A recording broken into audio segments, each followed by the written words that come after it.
Et là, regardez, Catherine, bonjour.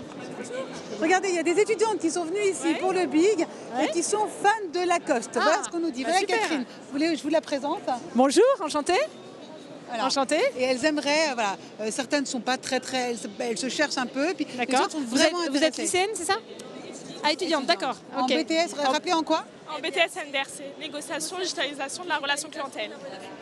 D'accord. Négociation, digitalisation de la relation client. Alors vous me disiez que pour vous, Lacoste, c'est la fierté de la marque française que vous voyez partout, c'est ça? Pour moi, c'est la tendance, le changement, la nouveauté. La nouveauté pour une marque qui a 90 ans. Venez, on va en parler. Allez, je vous la vole, vous la retrouverez après. C'est ça aussi l'idée du BIG. Venez avec moi, Catherine. 90 ans de marque et vous inspirez toutes ces jeunes filles. Vous devez être fière, non? Ça fait plaisir à voir. C'est surtout d'une belle marque française qui continue à inspirer. Donc, mais comment est-ce qu'on fait pour inspirer après 90 ans de marque? Regardez, elles étaient là, elles attendent, elles se... C'est justement parce qu'on a 90 ans. Vous les faites pas. Et c'est parce qu'on a justement en fait cette histoire, cet ADN, cet héritage, et dans lequel on arrive à s'inspirer, à puiser et en même temps à continuer à projeter. Et puis on a une force incroyable, c'est qu'on vient du sport et que le sport a cette capacité de faire bouger le monde et de faire bouger les lignes. Et finalement, en fait, de cet ancrage-là, je pense que c'est ça qui nous permet aussi de continuer en fait à bouger notre expression de la marque, tout en la rendant toujours consistante avec son histoire. Oui, c'est ça qui est fou en parlant avec ces jeunes filles. Elles ont le côté, effectivement, vous dites sportif, qui a démocratisé cette marque, tout en elles parlent de marque de luxe.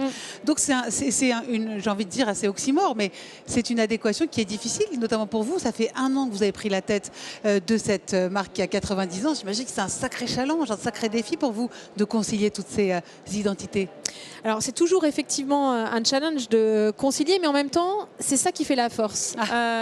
C'est-à-dire que le sport et la mode sont intimement liés. Il y a d'ailleurs en ce moment une exposition assez incroyable à aller découvrir à Paris au Musée des Arts Décoratifs qui montre combien le sport et la mode, à travers les âges, se sont l'un et l'autre en fait intercroisés et finalement se sont aidés l'un et l'autre à continuer à grandir.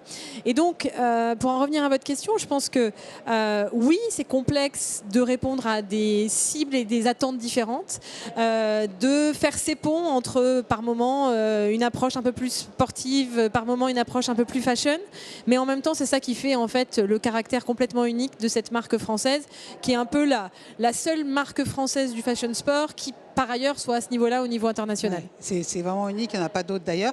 Et là, il y a aussi cette qualité en tant que femme, j'imagine qu'il y a un impact différent sur l'entrepreneuriat. On dit toujours que les femmes ont un impact différent sur l'entrepreneuriat. Vous adhérez à ça ? Alors je ne sais pas vous dire si c'est un sujet d'être femme ou pas. En fait, je pense que... la motivation est peut-être différente. Oui, peut-être. Peut-être qu'on a... La stratégie. On a une manière d'avoir une forme de ténacité un peu différente aussi dans la manière... sportif aussi, la ténacité. Dans la manière de l'exprimer. Ouais. Mais en tout cas, je pense que ce qui est sûr, c'est que pour quelqu'un comme moi qui suis mue par les valeurs du sport, c'est clair qu'une marque comme ça, en tout cas, m'inspire et me permet certainement d'avoir un mode de management et de leadership qui est assez empreint justement en fait de cet amour profond de ces valeurs du sport. C'est de ça que je vais vous parler, votre management et votre leadership. C'est quand même... ça se traduit quand même en chiffres. Alors, je ne sais pas si c'est dû à votre ténacité, mais il y a des chiffres qui sont réels. Lacoste présent dans 98 pays à travers un réseau de 1100 magasins. En mai 2022, donc tout à votre arrivée, vous avez ouvert un nouveau magasin Vaisseau Amiral sur l'avenue des Champs-Élysées, ce qui est assez fou. Quels sont les prochains défis que vous devez relever sur cette marque de 90 ans ? D'abord, les succès que cette marque a pu avoir ces dernières années sont le fruit non pas uniquement de ma personne, mais le fruit d'un collectif. Et c'est sportif aussi, donc. Le fruit donc d'un collectif, le fruit d'un travail qui se noue depuis déjà de nombreuses années, le fruit aussi d'un travail remarquable porté par mon président Thierry Guibert. Et pour répondre à votre question, nos prochains challenges, ils sont de continuer à faire rayonner en fait cette marque française au niveau mondial. On a encore beaucoup de possibilités de continuer à se développer, à la fois de se consolider et même de se développer encore en Europe, mais ensuite on a encore des grands champs de possibles aux États-Unis, en Asie. Donc il y a très clairement un axe et un challenge qui est de faire rayonner cette marque française plus fortement encore à l'étranger, de la développer aussi sur de nouvelles catégories, c'est-à-dire qu'on est historiquement cette marque perçue comme la marque du polo, et on veut bien évidemment rester une marque avec le polo qui a été inventé par René Lacoste, mais derrière être de plus en plus aussi une marque lifestyle qui permet en fait de développer du footwear et d'autres catégories qui constituent une silhouette. Et puis dernier point, mais pas le moindre, et qui est extrêmement important pour moi, c'est en fait faire connaître les engagements de cette marque et continuer à pouvoir investir et développer, notamment à travers la Fondation Lacoste. En fait, on a une fondation qui est extraordinaire, qui a 17 ans, qui accompagne depuis 17 ans et qui a accompagné plus de 100 000 jeunes à travers le monde dans le cadre de programmes d'éducation par le sport. Et je pense que dans le monde d'aujourd'hui, plus que jamais, les marques et l'avenir des marques passent aussi à travers leurs engagements pour rendre fiers et pour donner du sens à leurs collaborateurs et à leurs clients. Et donc c'est un axe également très fort de ce que nous allons poursuivre. C'est ces valeurs qui vous rendent fiers, vous personnellement et professionnellement aujourd'hui, de cette fierté qui est le thème du BIC 2023. Ce sont ces valeurs qui me rendent fière et ce sont les femmes et les hommes qui composent aussi cette entreprise.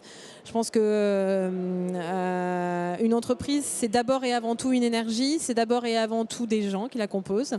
Et si je me lève tous les matins dans un monde qui est de manière évidente extrêmement complexe, mais si je me lève avec la même énergie tous les matins, c'est parce que je suis fière aussi d'amener et d'entraîner aussi des équipes et des gens qui sont avec des valeurs fortes et surtout un engagement très fort. Catherine Spilder, merci beaucoup. Je rappelle que vous êtes députée CEO de chez Lacoste. Merci, à vous. beaucoup.